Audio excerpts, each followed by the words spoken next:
আসসালামু আলাইকুম রহমতুল্লাহ। আমি অনেক ক্লান্ত। আমারে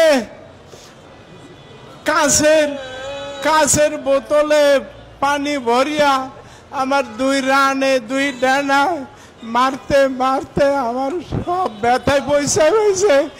আমারও অনেক পেইন কিলার দিছে পঞ্চগড়ের সিভিল সার্জনে। মানে কথা আগে পরে কোনটা আপনারা বুঝে নিয়েন। আমারে গত আপনি না বুঝলে খতিব সাহেবদের সবাই আমি সাবধান করার জন্য বলতে চাই।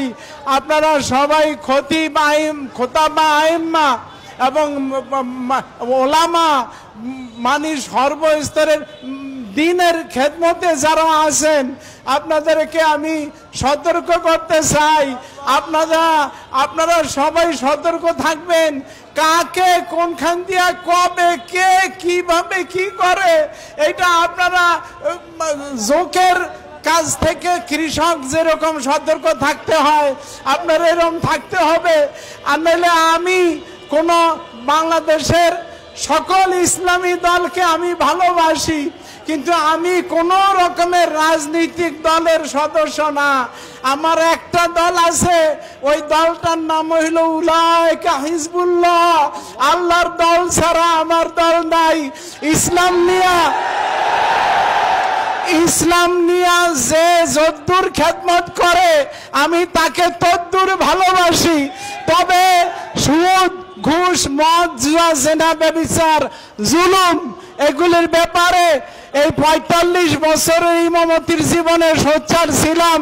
আমার এই অত্যাচারের পরেও এই মহিবুল্লাহর কণ্ঠ স্তব্ধ করা যাবে না। আমার এই ৬০ বছরের জীবন গেছে, আর কয়দিন আর বাঁচবো। আমারে যেইভাবে মহাসড়কে আন্না রাখছে মায়ের পিঠের পরে অত্যাচারের পরে, একটা গাড়ি গেলে আমি শেষ হয়ে যাইতাম গত পরশু রাত্রে। আমারে গত ডিসেম্বর মাস, ডিসেম্বর ফেব্রুয়ারি জুন আগস্ট এই ৪টা মাসে আমারে ৪টা চিঠি দিছে বেনামে। প্রথম চিঠিটা লাগছে আপনি করিয়া, এরপরে চিঠিটা লাগছে তুমি করিয়া, এরপরে ২টা চিঠি লাগছে তুই করিয়া লাগছে, যে অনেক লম্বা।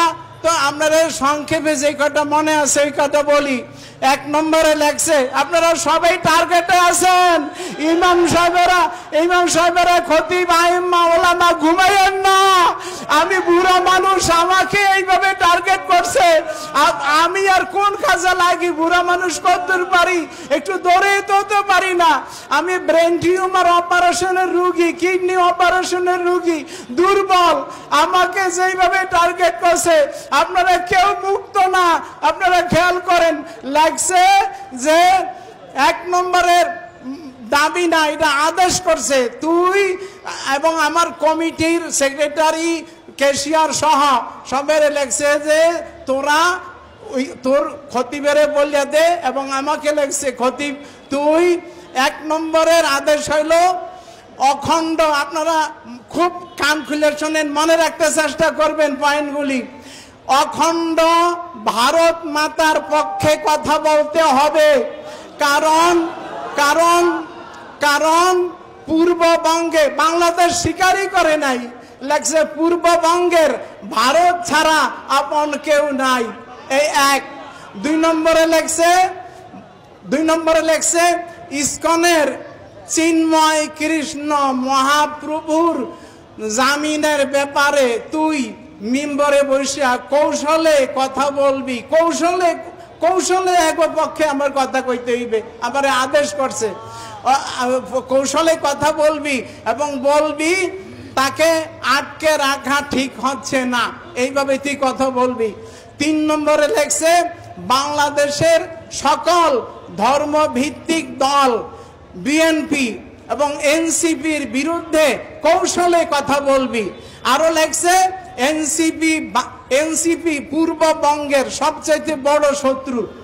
আর ধর্মভিত্তিক দলগুলির বিরুদ্ধে কথা বলবি।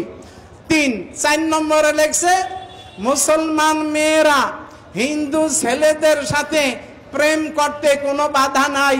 এটা এটা এটা এটা তুই মিম্বরে বসে এই মাসলা দিবি। এরপরে লেখছে তোদের বাইতুল মুকাররমকে ঘুরিয়ে দেওয়া হবে। আমাদের কথা মতো যদি তোরা চলস এবং এই সেক্রেটারি ক্যাশিয়ারের আদেশ করছে তোদের ক্ষতি বেড়ে চাপ দিয়ে যদি এই কথা বলাস তাইলে তোদের প্রত্যেককে 1 কোটি রুপি করে দেওয়া হবে। টাকা লেখে নাই, রুপি লেখছে, 1 কোটি রুপি। আর প্রথমেই যে লেখছে টিএনটি কেন্দ্রীয় মসজিদের আধিকারিক। কোন দেশের ভাষা আপনারাই বুঝিয়ে নিয়েন। বাংলাদেশে কর্মকর্তা, অফিসার বা দায়িত্বশীল এরকম লেখে, কিন্তু ওই সমস্ত দেশে লেখে আধিকারিক। লেখছে টিএনটি কলোনি মসজিদের আধিকারিক। তোদের বলছি তোদের ইমামেরে এর আগে 10টা চিঠি দিছি, আসলে দিছে 4টা, লেখছে 10টা চিঠি দিছি, সে একটারও মূল্য দেয় নাই, তবে তার জীবন দিয়ে আমাদের চিঠির মূল্য পরিশোধ করতে হবে, এই লেখছে।